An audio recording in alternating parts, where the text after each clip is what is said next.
Saya ingin menjuduli itu dengan Papua di persimpangan jalan. Iya, Papua di persimpangan jalan. Hari ini kondisi Papua itu tidak baik-baik saja.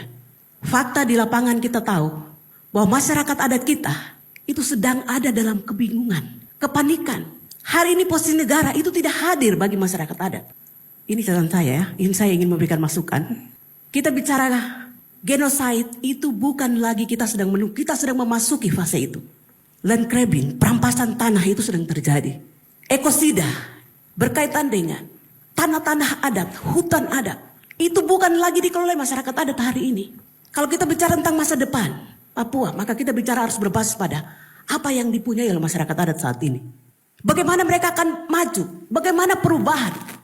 Fase atau dunia akan mereka masuk itu, dunia seperti apa? Kita sedang memasuki Otsus Jilid 2, tahap kedua ini. Selama ini proteksi itu tidak dilakukan. Apa yang disampaikan oleh Pak Matius tadi, beberapa upaya itu sudah dilakukan. Tapi ada kesenjangan di sini. Hari ini masyarakat adat tidak menjadi tuan di negerinya. Mereka sedang bergeser, sedang tercabut dari akar budayanya. Tercabut dari hak-hak mereka. Banyak berita hari ini kita lihat banyak sekali mulai cerita tentang Merauke, Bovendigul, Jayapura. Wilayah-wilayah di mana ada investasi itu terjadi kemiskinan. Kemiskinan, genosida yang sedang terjadi di Papua sedang menuju ke masa itu. Itu tersistem dan secara masif. Saya berharap kita boleh menghibur duka lara kita.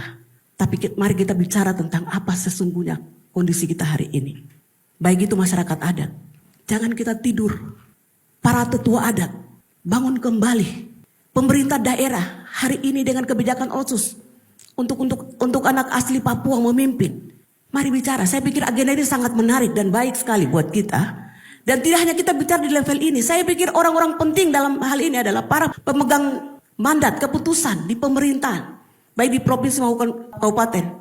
Harus mulai melihat situasi ini. Seperti apa yang disampaikan oleh Pak James, saya pikir itu ruang yang sebenarnya juga sedang disiapkan oleh pemerintah.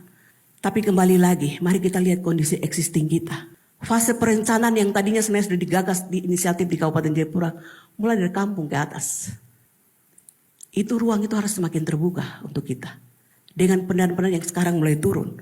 Saya pikir ada mandat Otsus yang diberikan, itu proteksi, perlindungan kepada masyarakat adat. Kemudian pemberdayaan, itu harus dilakukan, harus dikerjakan. Skemanya modelnya seperti apa? Supaya aset-aset yang dimiliki oleh masyarakat adat itu tidak beralih. Sementara masyarakat adat cuma menonton saja apa yang terjadi. Apa yang sedang terjadi dengan kami. Gitu. Mungkin itu yang menjadi catatan saya. Terima kasih sekali lagi. Bapak-bapak yang terhormat. Saya pikir Papua tidak hanya kita bicara tentang orang kulit hitam. Tapi juga semua saudara-saudara yang ada. Tapi kita harus menjadi tuan yang baik. Tuan yang baik itu adalah sistem kendali keputusan itu tidak beralih.